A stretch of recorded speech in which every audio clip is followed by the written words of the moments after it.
Hey everyone, welcome back. Thanks for joining us. Today we've got a brand new story to share with you. So let's begin. Forget trying to make sense of this. Hey there you. I'm Grok, the smart and tough one around here. Though honestly, that's not saying much when you look at the rest of these knuckleheads crawling around. I live under this scorching sun, in these tall, leafy places. What land is it? Beats me. It just is. Cities? Maps? What are you even talking about? You speak like they're real, but I've never seen anything like that. Nope, we live in the world as it's always been rough, wild, and ours for the taking. Let me tell you about the others, these poor, clumsy fools. Take the little ones, the ones we call shrimps. Tiny things like kids who never grew up. They sound made up, like some silly story. No, we call them shrimps because that's what they are. Slow, awkward, always tripping over their own feet. Tiny brains, tiny tools, tiny dreams. Every now and then, I walk up to one and just boot him. Cracks me up when they try to stand again. We, the big-brained ones, the smart ones, will outlive them. Just you wait. Then there are the big brows.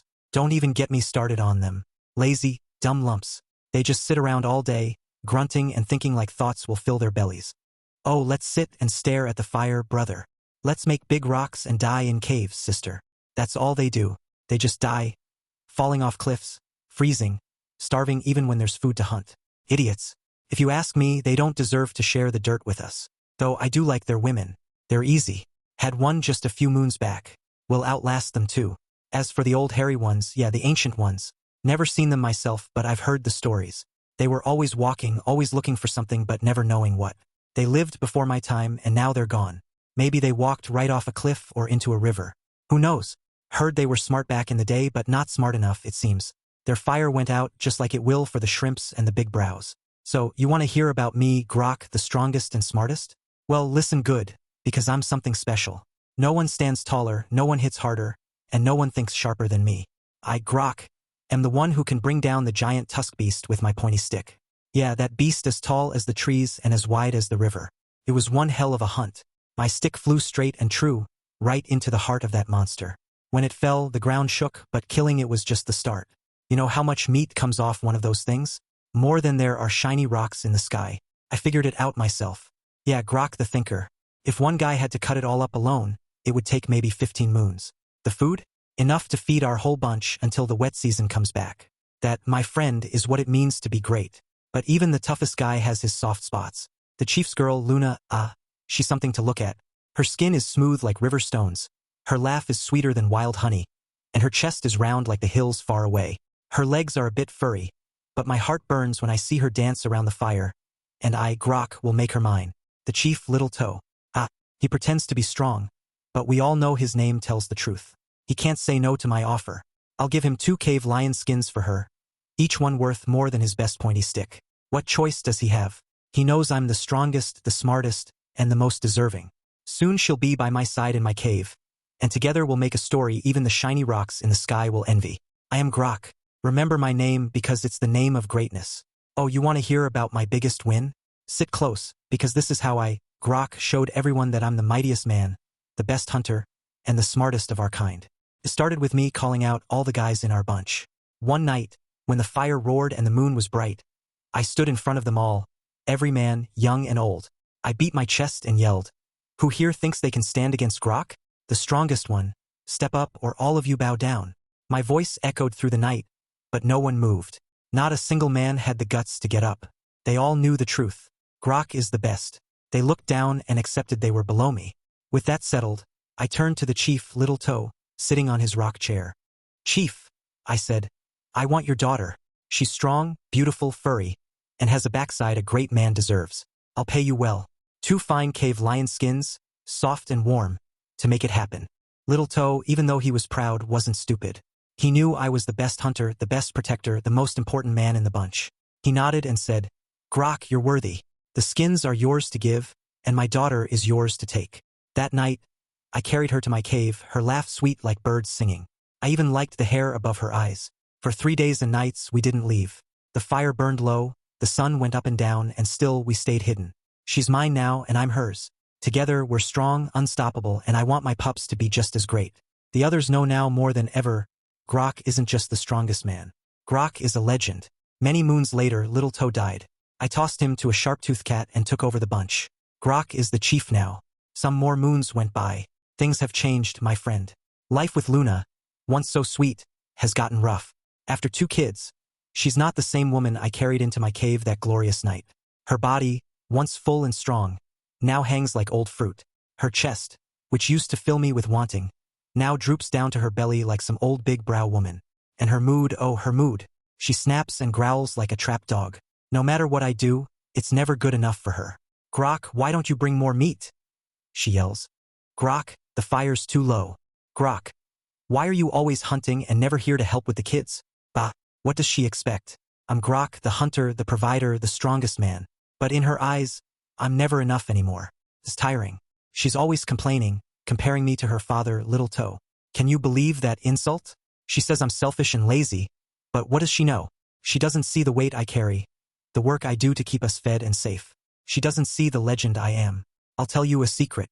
I've started looking elsewhere for some peace. I spend more time hunting, staying out longer than I need to. I even hang around the big brows, those dumb, lazy things, and the shrimps, the clumsy little ones. They don't ask anything of me.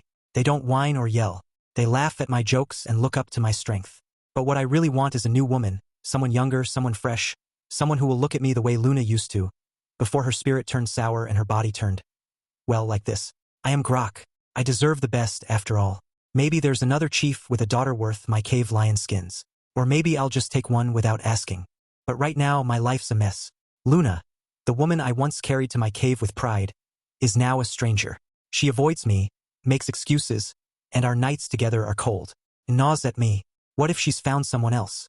Is there someone she whispers to when I'm out hunting? The thought makes my blood boil. I, Grok, the strongest and smartest, won't be made a fool. I knew I had to find out the truth. My first idea? A noisy bird. Yeah. I caught one of those squawking things that hang around the river. I tried to teach it to repeat what it heard, thinking it could spy for me while I was gone. But the stupid bird flew off the second I let it go. Useless. Then I turned to my dog, a loyal hunting buddy, or so I thought.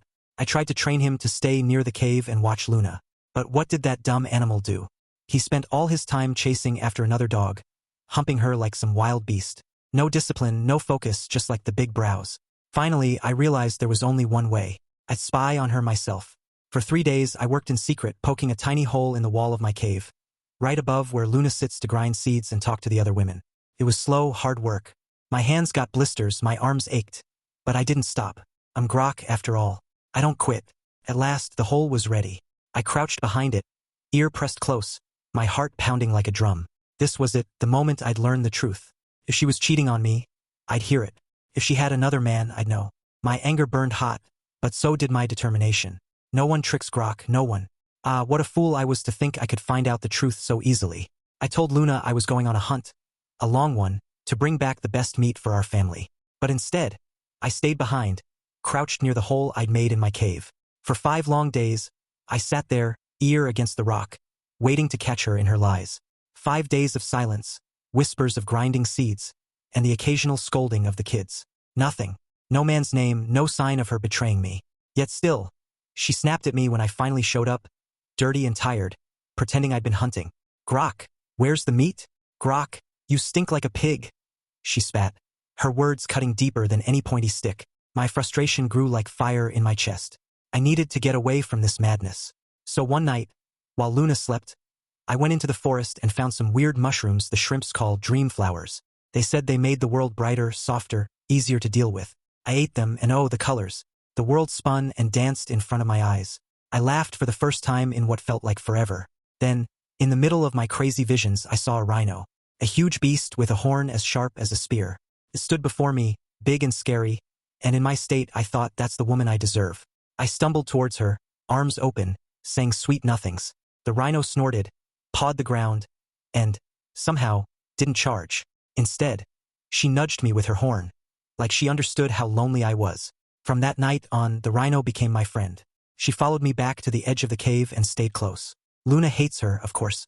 She calls her Grok's fat mistress and tells me not to bring her too close. But I don't care. The rhino doesn't whine, doesn't complain, doesn't look at me with disappointment.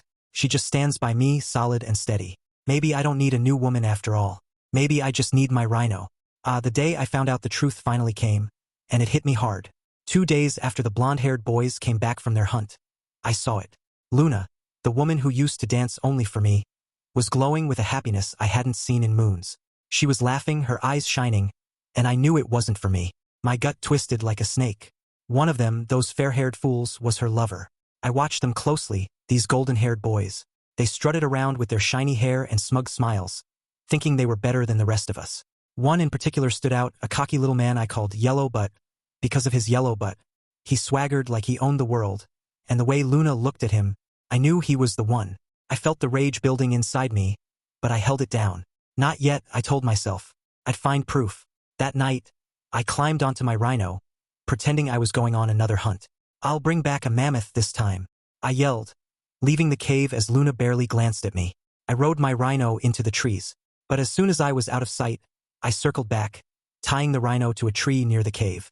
I crept back to my hole, the tiny opening I'd worked so hard to make. My heart pounded as I pressed my ear against it, and there it was, laughter, whispers, and then sounds that made my blood boil. I peeked through the hole, and there they were, Luna and Yellow Butt, making pups, their bodies moving in a way that made me see red. Luna was enjoying it. My vision blurred, my hands shook, and the rage I'd held down exploded. I stormed into the cave, my roar echoing like thunder. Luna screamed and scrambled away, but Yellow Butt just stared, his smug grin fading as he saw the fury in my eyes. You, I bellowed. You think you can take what's mine? You think you can humiliate Grok, the strongest and smartest of all? Yellow Butt tried to speak, but I didn't let him. I pointed my spear at him, my voice shaking with rage. I challenge you, Yellow Butt. Fight me if you dare, or crawl out of this cave like the worm you are. The tribe gathered, the air thick with tension. Luna begged me to stop, but I didn't hear her. All I saw was Yellow Butt, the man who thought he could steal from Grok. The fight was coming, and I'd show him and everyone else why no one challenges the might of Grok. The time had come. Grok, stood in the center of the tribe circle, my heavy club in hand. Yellow Butt faced me, his smug grin gone, replaced by fear. He knew, as everyone did, that these fights had no rules, no mercy. It was survival of the strongest, and I wasn't just the strongest. I was the smartest. Luna cheered for Yellow Butt. Kill him and become the chief, she roared. The crowd roared, their shouts echoing as the fight began. Yellow Butt lunged at me like a desperate pig, his arms out, but Grok was too smart for such clumsy moves. I stepped aside easily, spinning to smash my club into his shoulder. The sound of bone cracking echoed as Yellow Butt stumbled back, holding his arm in pain. Is that all you've got, Yellow Butt? I taunted, raising my club high as the tribe cheered. Furious, Yellow Butt charged again, but this time I was ready. I dropped my club, ducked low, and grabbed him around the waist. With a mighty roar, I lifted him above my head, spinning him like a sack of rocks before slamming him into the ground hard enough to shake the stones. Yellow Butt groaned, but I wasn't done. As he tried to crawl away, I ran to the nearest rock, leaping off it like a sharp-toothed cat. My elbow crashed down on his back. The crowd roared as Yellow Butt cried out, his body twisting like a fish out of water. But the fool wasn't finished yet. He managed to roll away, grabbing a stick to defend himself. He swung wildly, but I dodged every hit easily, my movements quick and precise. When the time was right, I lunged forward, catching his stick mid-swing and twisting it from his hands. Before he could react, I spun behind him, locking my arms around his neck in a crushing hold. Yellow Butt thrashed, his hands clawing at my arms, but my grip was tight. This is what happens when you challenge Grok, I growled, squeezing tighter until his movements slowed. His breathing became weak and shallow. But I wasn't done. No, I was just getting started. I had a move that would end this fight in the most glorious way. With one quick move, I let go of his neck and shoved him back. His eyes were wild, desperate, but I knew he had no chance. Fast as lightning, I dropped to one knee and grabbed him by the neck, locking my arms around his waist. The tribe gasped, knowing what was coming. The moment was right. I'd practiced it in the shadows of the caves. Grok smash, I yelled, slamming my forearm into his chest and spinning into the ground, driving his face into the dirt with a bone-jarring impact. The earth shook as Yellow Butt's body bounced. His legs kicked out, his arms went limp, and his breath came in short gasps. He didn't move, didn't twitch. The fight was over. I stood tall, wiping sweat from my brow as the tribe went wild with cheers. Grok! Grok! Grok! They chanted, shaking the ground. I stood up, my muscles rippling, my eyes on Yellow Butt, who was struggling to breathe. The tribe fell silent, waiting for the final act. With a wild yell, I threw my arms wide, like the great warriors before me, and I posed. What are you gonna do when Grok runs wild on you? I shouted, mocking my fallen opponent. I ran to the edge of the clearing, building up speed, my heart pounding in my chest like a drum. As I reached my target, I launched myself into the air, both legs stretched out before me like the wild beast I am. I crashed down onto Yellow Butt with a grok leg drop, my thighs slamming into his chest with the force of a stampede. The impact was thunderous. Yellow Butt's body jerked beneath me, his chest caving under the weight of the drop. His eyes bulged open for a moment. Just as he began to weaken, I released him, letting his limp body fall to the ground. The tribe thought it was over, but I had one final move, grabbing a spiky critter I had spotted earlier. I hurled it at his chest in a move I would later name the Flying Thorn Strike. The creature's spikes dug deep into Yellow Butt's flesh, and he screamed one last time before collapsing, defeated. I stood over him, my chest heaving, my arms raised in victory. The crowd erupted into cheers, chanting my name. Grok, Grok, Grok. Yellow Butt did not survive. He had dared to challenge the strongest and smartest of the tribe, and he had paid the ultimate price. Justice was served, and Grok remained undefeated, a true warrior and legend. No one steals from Grok and lives to tell the tale. I turned to Luna, who was cowering near the edge of the circle. Her betrayal burned in my mind, and my anger turned towards her. She had shamed me, humiliated me before the tribe. She deserved punishment. I grabbed her by the arm, and before she could beg for mercy, I swung my hand and smacked her backside until it was red and swollen, like that of a baboon. She cried and pleaded, but I did not stop until she understood the weight of her betrayal. When I was done, I pointed to the edge of the forest. You are no longer part of this tribe, I declared. Leave and never return. Grok needs no woman who shames him. The tribe watched in silence as she limped away, her figure disappearing into the trees. 50 moons later, I heard she was now dancing in a big brow cave. Now I stand alone but stronger than ever. The tribe knows my strength, my wisdom, my power. I am Grok, the leader, the legend. And this is my tribe, my legacy. With Luna gone, I, Grok, knew it was up to me to take care of my pups. They were my blood, my legacy, and I would not abandon them as their mother had abandoned her honor. I brought them into my cave, away from the whispers of the tribe, and vowed to raise them as warriors, strong and smart like their father. My rhino, loyal and mighty, became their new provider. Her milk, thick and rich, kept my pups strong and healthy. Every morning, I milked her with my own hands, bringing the warm liquid to their lips. At first, they scrunched their faces, confused by the taste, but soon they drank eagerly. Even the tribe marveled at how quickly they grew, strong limbs, sharp minds, and fearless hearts. Rhino milk was no ordinary food. It was the nourishment of champions. As for their care, I was not alone. I found a new female, a strong, hairier, and more capable woman from the tribe. She had the biggest backside I had ever seen. She admired my strength and wisdom, and she did not hesitate when I told her to raise my pups and have more with me. She fed them, taught them to speak, and sang them songs by the fire. She treated them as her own, and I respected her for that. I will have 5 pups with her. Under my watchful eye and her gentle care, my pups thrived. By the time they could walk, I was teaching them to hunt, to wield spears, and to climb trees. They followed me everywhere, mimicking my every move. Watch, I would tell them, this is how you catch a rabbit. This is how you throw a spear. This is how you become a legend. One day, my oldest pup, barely strong enough to lift a club, stood before the tribe and declared, I am Grok's son. One day, I will be stronger than him. The tribe laughed, but I saw the fire in his eyes. He was my son, my blood, and I knew he would be great. With rhino milk in their bellies and my wisdom in their minds, my pups were becoming exactly what I hoped they would be, the future of our tribe, my legacy made flesh, and through them, the name of Grok would live forever. Thanks for watching. If you enjoyed this video, don't forget to like, comment, and subscribe for more stories like this. See you next time.